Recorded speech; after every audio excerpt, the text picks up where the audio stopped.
So I'm watching Star Trek The Next Generation for the first time in order and just finished the iconic Season 3 finale, Season 4 opener, The Best of Both Worlds.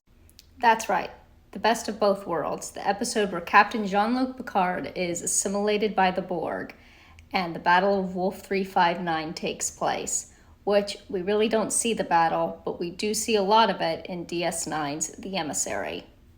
I mean, there's so much that can be said about this episode, because if I had a podcast, I would probably rant about it for a couple of hours, because it's just so good.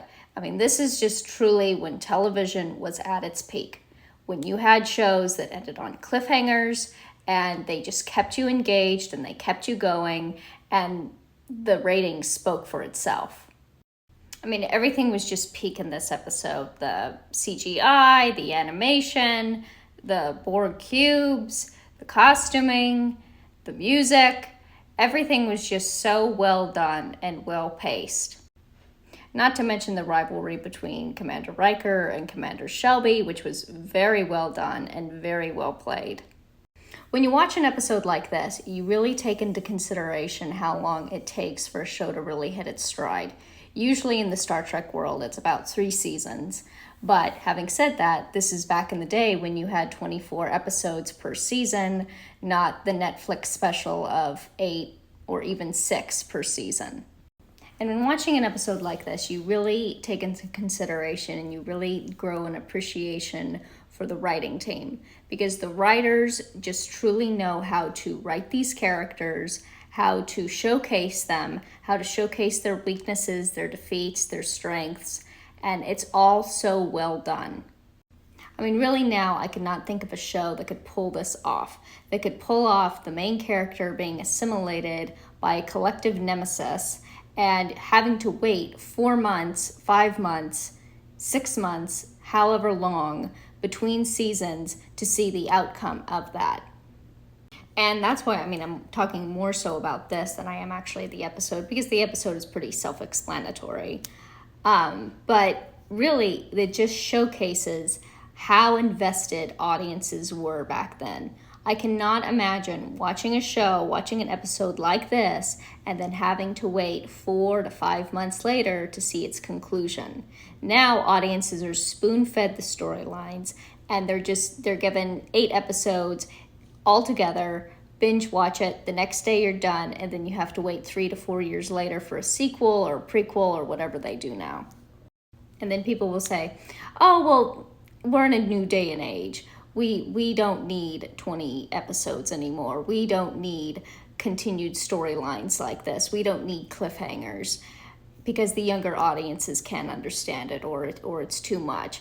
And as a 25-year-old woman, selecting and wanting to watch a show that is well over 30 years old, who is invested in watching a show that is over 30 years old, who doesn't have a desire to watch a majority of what is out now, this is what I long for in modern shows. This is what I wish Hollywood would produce, because whether it's a historical drama or a science fiction drama or a crime drama, it is the drama, it is the action, it is the humanity, it is the sentimentality. It is all this that made an episode like this so iconic and considered one of the top 50 episodes of all time of any series of any year. And lastly, as I digress from my rant, I cannot think of any villain outside of the Borg that was so well done and so fleshed out.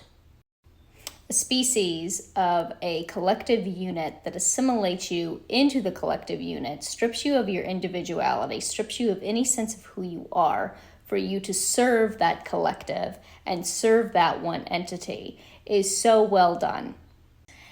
The Borg just resonate. They resonate on a historical level, they resonate on a personal level.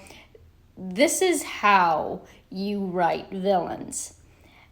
So much nowadays, we give villains the pass, or we give them the backstory of how they became the villain, and we feel sorry for them.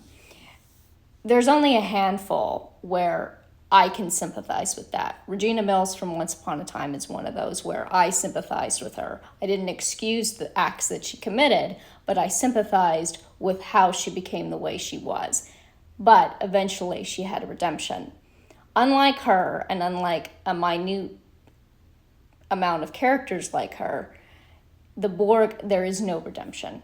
There is no redemption for a character like the Borg Queen, who we later see in Star Trek First Contact and Star Trek Voyager. There is no redemption for a character like her and what she inflicted on Jean-Luc Picard or Seven of Nine.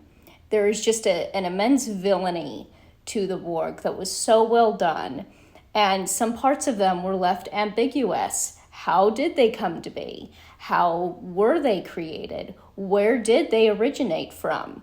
And that question is so well done because I don't need to ask it. I don't want to know. I can be left to that in my imagination, or I just don't want to know at all. So again, this is just peak storytelling, peak writing, peak acting, especially by Patrick Stewart in this episode. And it's just, I miss television like this. And I'm glad I can experience watching it for the first time because I know I'm late to the party with Next Gen.